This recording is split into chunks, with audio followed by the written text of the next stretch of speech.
With the unconstitutional laws and announcements without conversation or consultation, what can or is Alberta doing to try to have a cooperative relationship with the federal government, or is that door shut? Well, I can tell you, for me, it's shut with Stephen Guilbeault, the Environment Minister. He's awful. He violates the law. He doesn't follow the Supreme Court judgments, and he acts in a, as I've called it, an imperious way. So I have very little interest in continuing any discussion with him. I can tell you I have a very good relationship with other ministers.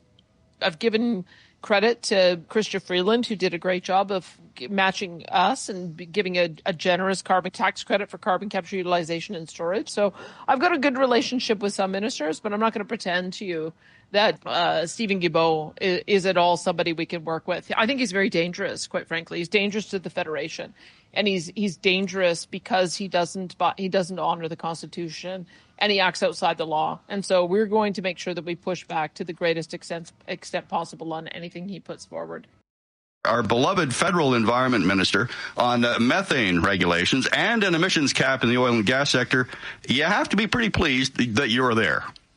Oh, my goodness. I can tell you there's no way I would want Stephen Guilbeault to be telling Alberta's story in this at these conferences, and we're going to have a presence here every single year.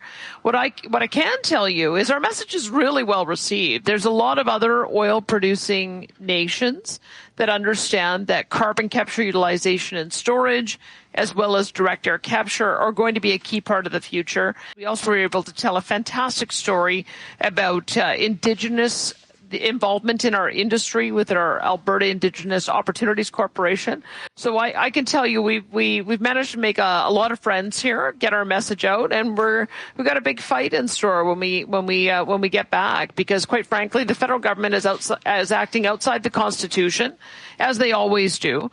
They make unconstitutional laws and then force us to go to court to fight to get our rights back.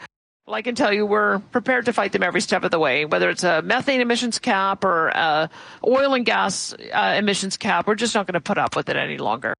John has texted in, says, please ask the Premier to justify the 100 Albertans she took to COP28, and please publish the total cost to Alberta taxpayers. 100% we'll publish the total cost. And I can tell you the fact that we have an environment minister operating outside the law, negotiating on our behalf in an area that is not in his jurisdiction, that underscores in spades why not only do we need to be here this year, we need to be here every year.